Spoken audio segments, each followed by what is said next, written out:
kapreni! Heto ang video na susunduin namin si Daddy Chester. Kasama si Kuya Ken at si Nanay at yung tito ko. Tapos nag-arkila ng pangsundo. Kumakaway sila. Kumaway din daw kayo. Ang ano nyo? Napaka-ano nyo. Kaganda ko dito, kapreni. Ay, pagkakaganda ko kapag naka-flash ang video. Ay, tama na nga. At si Ruby mga kapreni ayaw mawalay sa kanyang ina. Diba? Ganun sana. Wala pa man sa kalahati ang biyahe namin kapreni. Nakatulog na ang bata. Pero sila hindi nakakatulog sa biyahe. Sino bang makakatulog kasi kung nagchichismisan? Ay! Pangiti-ngiti lang ako dyan, kapreni. Pero napaka-excited ko na.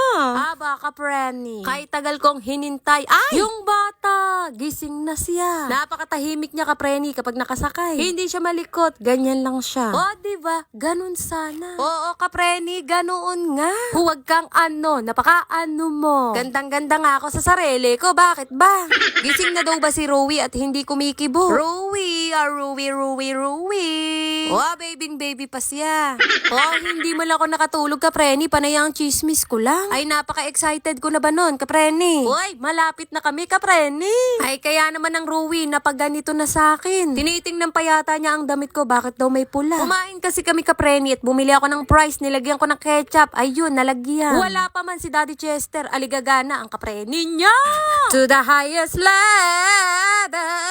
Dito kami nakasakay at mamamasahin na lang sana ako para tipid. Nagbago ang isip ko kahit wala akong isip. Ay! Ang Ruwi, patanaw-tanaw lang siya. At si Kuya Ken sumama lang para maganyan-ganyan lang. Ay, nako mga kapreni. Ay, dapat iniwan ko na lang at pinagbantay ko ng bahay. Ay, huwag ganun. Mali yun. Kung ano ang kinatahimik sa sasakyan at hindi malikot, siyang likot naman ngayon, kapreni. Ay, sinisilip na ang Daddy Chester. Nakatulog sa biyahe, kaya gising na gising pa rin, kapreni. Oo, kapreni, ganoon nga.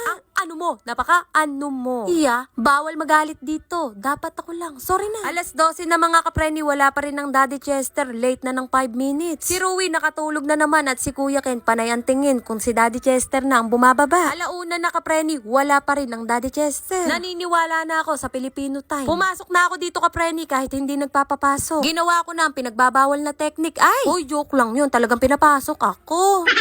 Kanina ko pa nga hinihintay bumaba si Daddy Chester. Napikit lang ako saglit, kapreni. Sabi ng Kuya Ken, Mama, si Daddy Chester andyan na. Abay, muntik na akong hindi dumilat. Ay, charot. Pagpasensyahan nyo na ang mga lakad ko dyan, kapreni. Lakad lalaki.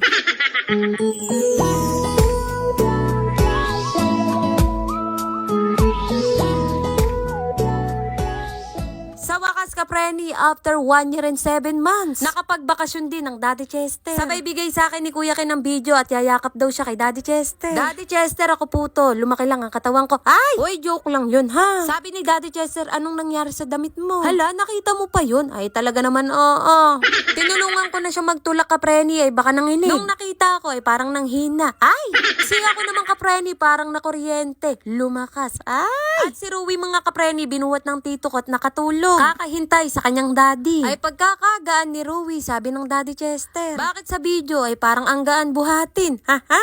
Siya mga kapreni, hanggang dito na lang ang bedyo-bedyo. Maraming salamat sa mga nanood. Bye mga kapreni!